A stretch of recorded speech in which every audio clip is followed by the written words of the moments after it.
তার কি গতি হবে?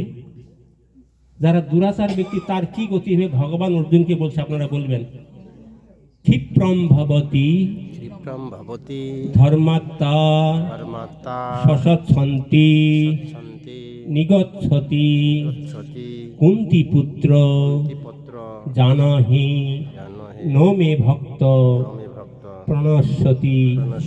আরেকবার বলেন, ক্ষিপ্রম ভবতি ধর্মাত্মা সসৎসন্তি নিগচ্ছতি কুন্তি পুত্র জানহি নো মে ভক্ত প্রণশ্যতি। এইবার শুনবেন, ক্ষিপ্রম ভবতি ধর্মাত্মা সসৎসন্তি নিগচ্ছতি কুন্তি পুত্র জানহি নো মে ভক্ত প্রণশ্যতি। ভগবান অর্জুনকে বলছে, অতি শিগগির যাবে তার ভাব দুরাচার, ধর্ম ভাব হবে তার ভক্তিতে আমার। হে কুন্তীয়, প্রতিজ্ঞায় শোনো আমার, আর আমার যে ভক্ত হয় নাশ নাহি তার। ভগবান অর্জুনকে এইভাবে বলছে, যায় কেউ যদি আমার ভক্ত হয়ে যায় তার কোনো ভয় নেই। ভগবান ওই মুহূর্তে অর্জুনকে বলছে, তুমি দীপ্ত কণ্ঠে ঘোষণা করো। কি ঘোষণা করব? আমার ভক্তের কোনো বিনাশ নাই। অর্জুন বলছে, তোর কথা, তুই ঘোষণা কর, আমার ভক্তের কোনো বিনাশ নেই, আমি তো আর বলতে পারি না। তখন ভগবান আরো বলছে, অর্জুন রে, আমি প্রকাশ করলে আমি হয়তো কথাটা ঠিক রাখতে নাও পারি, তুমি যদি ঘোষণা করো আমি কথাটা ঠিক রাখবো। অর্জুনের মুখে যদি প্রকাশ পায় যে আমার ভগবানের ভক্তের কোনো বিনাশ নাই, ভগবান তৎক্ষণাৎ এটা ঠিক রাখিবে। কিন্তু ভগবান নিজে কহে যে আমার ভক্তের কোনো বিনাশ নেই, আমি ঠিক রাখতে নাও পারি। ভগবানের এরকম অনেক অনেক বর্ণনা আছে। ত্রেতা যুগে পাথর ফেলাতে, হনুমান ফেলাতে, বাবা কি হলো দেখো, ডুবে না, রামচন্দ্র নিজে হাতে ফেলতেছে, এটি ডুবে যাচ্ছে। কারণটি কি?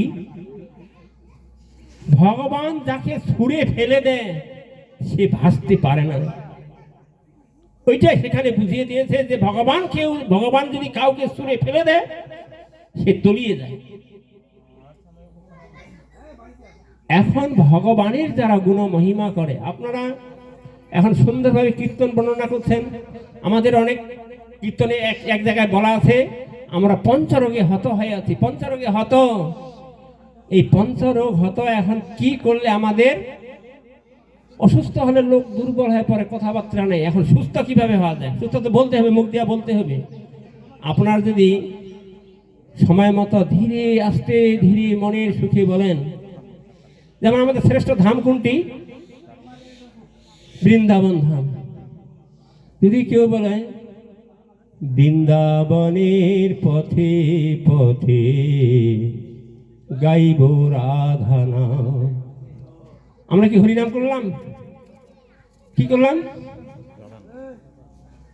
বৃন্দাবনের পথে পথে গাইব রাধা নাম, হরিনাম হলো কি? হলো কি? হরিনাম হলো কি? বলছে হরে কৃষ্ণ। হরে মানে কি? আর এখানে সরাসরি বলা আছে, বৃন্দাবনের পথে পথে গাইব রাধা নাম। এটা একটা কীর্তন গেল, এটা সরাসরি রাধা। রাধা মানে হরে, হরে মানে রাধা।